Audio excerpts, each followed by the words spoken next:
ನಮಸ್ಕಾರ ಸ್ನೇಹಿತರೆ, ನಿಮ್ಮ ಅಭಿರಾಜ್ ಯೂಟ್ಯೂಬ್ ಚಾನಲ್ಗೆ ಸ್ವಾಗತ. ಅಕ್ಷಯ ತೃತೀಯ ಈ ದಿನವನ್ನು ಭಾರತದಾದ್ಯಂತ ವಿಶೇಷವಾಗಿ ಹಿಂದೂಗಳು ಮತ್ತು ಜೈನರು ಆಚರಿಸುವ ಅತ್ಯಂತ ಶುಭದಾಯಕವಾದ ಹಬ್ಬ.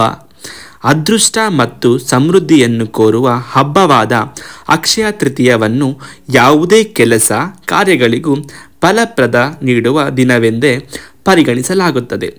ಅಕ್ತಿ ಅಥವಾ ಅಕತೇಜ್ ಎಂದು ಕರೆಯಲ್ಪಡುವ ಅಕ್ಷಯ ತೃತೀಯವನ್ನು ವೈಶಾಖ ಮಾಸದ ಶುಕ್ಲ ಪಕ್ಷದ ತೃತೀಯ ದಿನದಂದು ಆಚರಿಸಲಾಗುತ್ತದೆ. ಗ್ರಿಗೋರಿಯನ್ ಕ್ಯಾಲೆಂಡರ್ನ ಪ್ರಕಾರ ಅಕ್ಷಯ ತೃತೀಯವನ್ನು ಸಾಮಾನ್ಯವಾಗಿ ಏಪ್ರಿಲ್ ಅಥವಾ ಮೇ ತಿಂಗಳಲ್ಲಿ ಬರುತ್ತದೆ. ಈ ವರ್ಷ ಏಪ್ರಿಲ್ 30 ಅಂದರೆ ಬುಧವಾರದಂದು ಬಂದಿದೆ. ಬುಧವಾರ ಬಂದಿರುವುದು ನಿಜಕ್ಕೂ ಜೀವನದಲ್ಲಿ ಈ ವರ್ಷ ಸುಖ ಅಕ್ಷಯವಾಗುತ್ತದೆ, ಅಂದರೆ ದ್ವಿಗುಣವಾಗುತ್ತೆ ಅಂತಲೇ ಹೇಳಬಹುದು. ಈ ವರ್ಷದಲ್ಲಿ ಚಿನ್ನ ಖರೀದಿಸುವವರು ಖರೀದಿಸಿ, ಆದರೆ ಚಿನ್ನ ಖರೀದಿಸುವ ಶಕ್ತಿ ಇಲ್ಲದವರಿಗೆ ಈ ವಸ್ತುವನ್ನು ಖರೀದಿಸಿ 11 ದಿನಗಳ ಕಾಲ ಮನೆಯಲ್ಲಿಟ್ಟು ಪೂಜಿಸಿದರೆ ನಿಜಕ್ಕೂ ನಿಮ್ಮೆಲ್ಲ ದರಿದ್ರಗಳೆಲ್ಲವೂ ತೊಲಗುತ್ತೆ.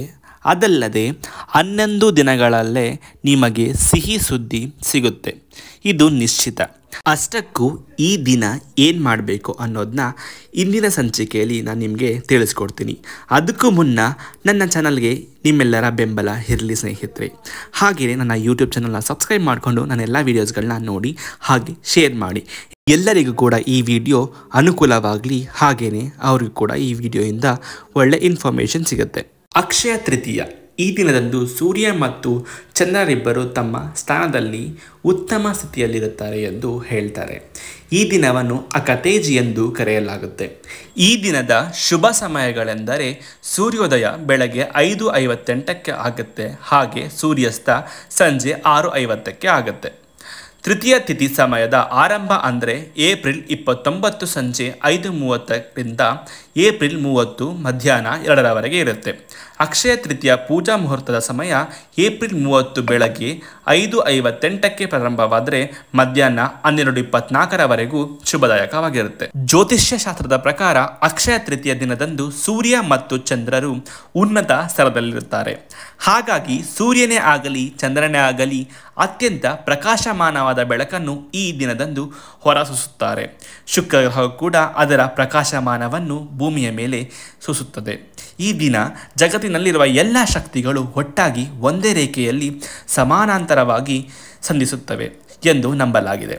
ಈ ವಿದ್ಯಮಾನವು ಒಂದು ರೀತಿಯ ಕಾಸ್ಮಿಕ್ ಶಕ್ತಿಗಳ ವಿಕೇಂದ್ರೀಕರಣ ಹಾಗೂ ಬ್ರಹ್ಮಾಂಡದ ಶಕ್ತಿಯ ಪುನಃ ಪ್ರವರ್ತಮಾನವನ್ನು ರೂಪಿಸುತ್ತೆ. ಹಾಗಾಗಿ ಭೂಮಂಡಲದಲ್ಲಿ ಅತ್ಯಧಿಕ ಸಕಾರಾತ್ಮಕ ಶಕ್ತಿಗಳ ಉತ್ಪಾದಿಸುತ್ತವೆ. ಹಾಗಾಗಿ ಈ ದಿನ ಭೂಮಿಯ ಮೇಲೆ ಎಲೆಕ್ಟ್ರೋಮ್ಯಾಗ್ನೆಟಿಕ್ ಶಕ್ತಿ ದುಪ್ಪಟ್ಟು ಪ್ರಸರಣವಾಗುತ್ತದೆ. ವೈಶಾಖ ಮಾಸದ ಶುಕ್ಲ ಪಕ್ಷದ ತೃತೀಯ ದಿನವೇ ಅಕ್ಷಯ ತೃತೀಯ ಎಂದು ನಾರದ ಪುರಾಣದಲ್ಲಿ ಉಲ್ಲೇಖಿಸಲಾಗಿದೆ. ಅಕ್ಷಯ ತೃತೀಯದಂದು ತ್ರೇತಾಯುಗ ಪ್ರಾರಂಭವಾಗಿದ್ದಂತೆ ಈ ತೃತೀಯದಂದು ಮಾಡುವ ಎಲ್ಲ ಪವಿತ್ರ ವಿಧಿಗಳು ಶಾಶ್ವತವಾಗಿರುತ್ತೆ, ಅಲ್ಲದೆ ಅಕ್ಷಯವಾಗುತ್ತೆ ಎಂದು ನಂಬಲಾಗಿದೆ. ಸತ್ಯಯುಗ ಮತ್ತು ತ್ರೇತಾಯುಗ ವೈಶಾಖ ಮಾಸದ ಶುಕ್ಲ ಪಕ್ಷದಲ್ಲಿ ಪ್ರಾರಂಭವಾದರೆ ದ್ವಾಪರ ಯುಗವು ಮಾಘ ಮಾಸದ ಕೃಷ್ಣ ಪಕ್ಷದಲ್ಲಿ ಮತ್ತು ಕಲಿಯುಗವು ಭಾದ್ರಪದ ಮಾಸದ ಕೃಷ್ಣ ಪಕ್ಷದಲ್ಲಿ ಪ್ರಾರಂಭವಾಯಿತು ಎಂದು ಉಲ್ಲೇಖವಿದೆ. ಈ ದಿನದಂದು ಸಕಲ ಜೀವರಾಶಿಗಳ ಒಡೆಯ ಶ್ರೀಮನ್ನಾರಾಯಣನ ಗಂಧ ಪುಷ್ಪಗಳಿಂದ ಪೂಜಿಸಲಾಗುತ್ತದೆ. ಅಲ್ಲದೆ ತಾವು ಮಾಡಿರುವ ಪಾಪಗಳು ಪರಿಹಾರವಾಗಲಿ ಅಂತ ಭೂಮಿಯ ಮೇಲಿನ ತಮ್ಮೆಲ್ಲ ಪಾಪಗಳಿಂದ ಮುಕ್ತರಾಗಲು ಆಸ್ತಿಕರು ಗಂಗಾ ನದಿಯೋ ಅಥವಾ ಮತ್ತಿತರ ಜೀವನದಿಗಳಲ್ಲಿ ಪವಿತ್ರ ಸ್ನಾನವನ್ನು ಮಾಡಿ ತಮ್ಮ ಪ್ರಾರ್ಥನೆಯನ್ನು ಅರ್ಪಿಸುವುದು ವಾಡಿಕೆ. ನಾರದ ಪುರಾಣದ ಪ್ರಕಾರ ವಿಷ್ಣುವನ್ನು ಭತ್ತದ ಕಾಳುಗಳಿಂದ ಪೂಜಿಸಬೇಕಂತೆ. ಭತ್ತವನ್ನು ನೀರಿನೊಂದಿಗೆ ಬೆರೆಸಿ ತಮ್ಮನ್ನು ತಾವು ಶುದ್ಧೀಕರಿಸಿಕೊಳ್ಳಬೇಕು. ಬಾರ್ಲಿಯಿಂದ ಪುಡಿ ಮಾಡಿದ ಹಿಟ್ಟನ್ನು ಸೇವಿಸಬೇಕು ಎನ್ನುವ ಪದ್ಧತಿ ಇದೆ. ಅಲ್ಲದೆ ಈ ದಿನದಂದು ಈ ವಿಧಿಗಳನ್ನು ನಿರ್ವಹಿಸುವ ಧರ್ಮನಿಷ್ಠರಿಗೆ ವಿಷ್ಣುವಿನ ಆಶೀರ್ವಾದ ಲಭಿಸುತ್ತೆ ಅಂತಲೇ ಹೇಳಲಾಗುತ್ತೆ. ಅಲ್ಲದೆ ಸಕಲ ದೇವಾನುದೇವತೆಗಳ ಆಶೀರ್ವಾದವು ಈ ಒಂದು ಪೂಜೆಯಲ್ಲಿ ಪ್ರಾಪ್ತಿಯಾಗುತ್ತೆ ಅಂತ ಹೇಳಬಹುದು. ಹಾಗೆಯೇ ಜೈನ ಧರ್ಮದಲ್ಲಿ ಅಕ್ಷಯ ತೃತೀಯ ದಿನದಂದು ಮೂಲ ತೀರ್ಥಂಕರಾದ ಋಷಭದೇವರು 1 ವರ್ಷಕ್ಕೆ ಹೆಚ್ಚು ಕಾಲ ಉಪವಾಸವನ್ನು ಮಾಡಿ ಈ ಒಂದು ದಿನದಂದೇ ಉಪವಾಸವನ್ನು ಕೊನೆಗೊಳಿಸುತ್ತಾರೆ. ಪುರಾಣಗಳು, ಶಾಸ್ತ್ರಗಳು ಮತ್ತು ಪ್ರಾಚೀನ ಇತಿಹಾಸದ ಪ್ರಕಾರ ಈ ದಿನವು ಹಲವಾರು ಪ್ರಮುಖ ಘಟನೆಗಳಿಗೆ ಸಾಕ್ಷಿಯಾಗಿದೆ. ಈ ದಿನದಂದೇ ಗಣೇಶ ಮತ್ತು ವೇದವ್ಯಾಸರು ಮಹಾಭಾರತವನ್ನು ಬರೆದರಂತೆ. ಈ ದಿನವನ್ನೇ ವಿಷ್ಣುವಿನ 6ನೇ ಅವತಾರವಾದ ಪರಶುರಾಮರ ಜನ್ಮ ದಿನಾಚರಣೆಯನ್ನಾಗಿ ಆಚರಿಸಲಾಗುತ್ತದೆ. ಈ ದಿನವೇ ದೇವಿ ಅನ್ನಪೂರ್ಣೆಯು ಜನಿಸಿದಳಂತೆ. ಈ ದಿನದಂದು ಶ್ರೀಕೃಷ್ಣನು ತನ್ನ ಬಡ ಸ್ನೇಹಿತ ಸುಧಾಮನಿಗೆ ಸಂಪತ್ತನ್ನು ದಯಪಾಲಿಸಿದನಂತೆ.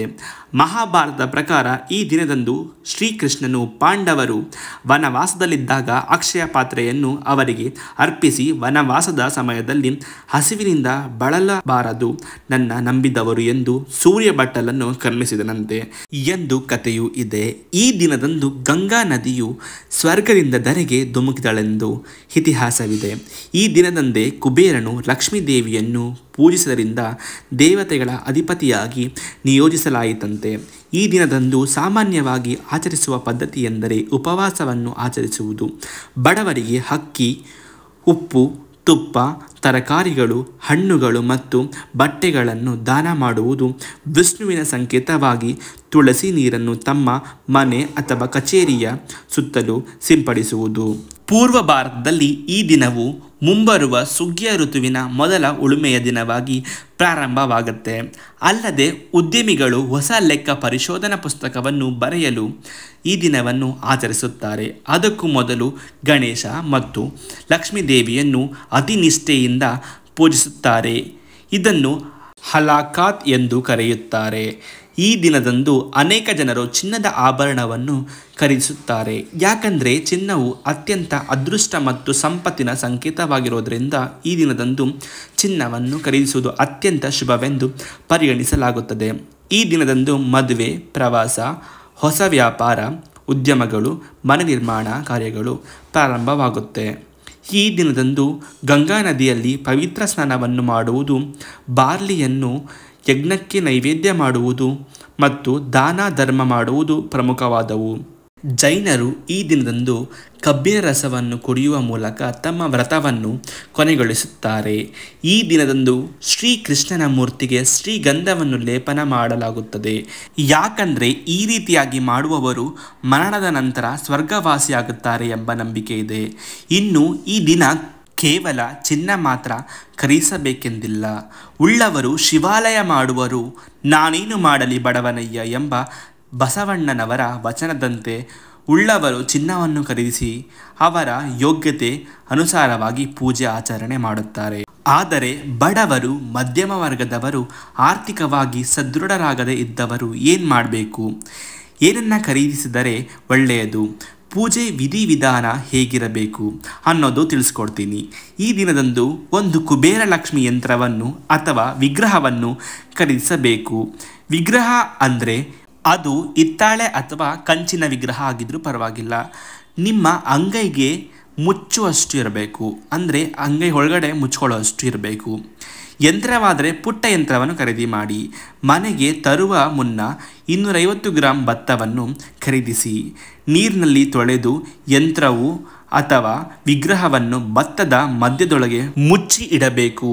ನಂತರ ಈ ದಿನ ತುಪ್ಪದ ದೀಪವನ್ನೇ ಹಚ್ಚಿ ಕೆಂಪು ಬಣ್ಣದ ಹೂಗಳಿಂದಲೇ ದೇವರ ಫೋಟೋ ಅಥವಾ ದೇವರ ಮನೆಯನ್ನು ಅಲಂಕರಿಸಿ 2 ದೀಪಗಳನ್ನು ಹಚ್ಚಬೇಕು.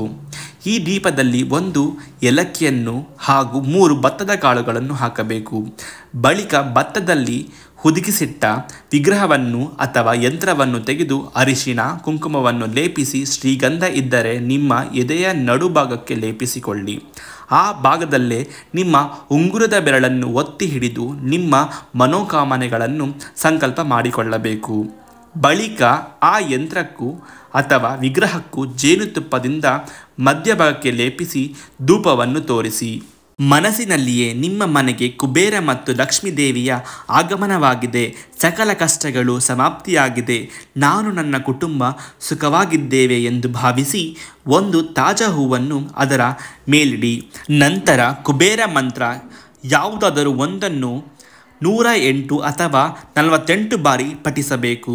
ತಂದಿರುವ ಭತ್ತಕ್ಕೆ ಸ್ವಲ್ಪ ಬೆಲ್ಲ, ತುಪ್ಪ, ಎಳ್ಳು ಮತ್ತು ಚಿಟಿಕೆ ಉಪ್ಪನ್ನು ಮಿಶ್ರಣ ಮಾಡಿ ಅನ್ನ ಮಾಡಿ ನೈವೇದ್ಯ ಮಾಡಿ ತಾವೇನಾದರೂ ಉಪವಾಸವಿದ್ದರೆ ಅದೇ ನೈವೇದ್ಯವನ್ನು ಸೇವಿಸಿ. ಬೇರೆ ಏನು ಬೇಡ, ಅದನ್ನೇ ಮನೆ ಮಂದಿಗೂ ಸಾಧ್ಯವಾದರೆ ಕೊಡಿ. ಹಸಿವಿಗೂ ಹಾಗೂ ಬಡಬಗ್ಗರಿಗೂ ಒಂದಿಷ್ಟು ದಾನ ಮಾಡಿ. ಹೀಗೆ 11 ದಿನಗಳ ಕಾಲ ಕುಬೇರನನ್ನು ಆರಾಧಿಸಿ 108 ಅಥವಾ 48 ಬಾರಿ ಮಂತ್ರೋಚ್ಚಾರ ಮಾಡಿ ಮಾನಸ ಪೂಜೆ ಮಾಡಿದ್ದೇ ಆದಲ್ಲಿ 11 ದಿನಗಳಲ್ಲಿ ನಿಮಗೆ ಶುಭ ಸುದ್ದಿ ಬಂದೇ ಬರುತ್ತೆ. ನಿಮ್ಮ ಸಕಲ ಮನೋಕಾಮನೆಗಳು ಈಡೇರುತ್ತೆ. ಇದು 100ಕ್ಕೂ 100 ಫಲಿತಾಂಶವೇ ತೀರುತ್ತೆ. ಸರ್ವರಿಗೂ ಒಳ್ಳೆಯದಾಗಲಿ. ಮುಂದಿನ ಸಂಚಿಕೆಯಲ್ಲಿ ಮತ್ತೆ ಸಿಗೋಣ. ಅಲ್ಲಿವರೆಗೂ ನಿಮ್ಮ ಆರೋಗ್ಯದ ಕಡೆ ಗಮನವಿರಲಿ. Take care. ನಮಸ್ಕಾರ.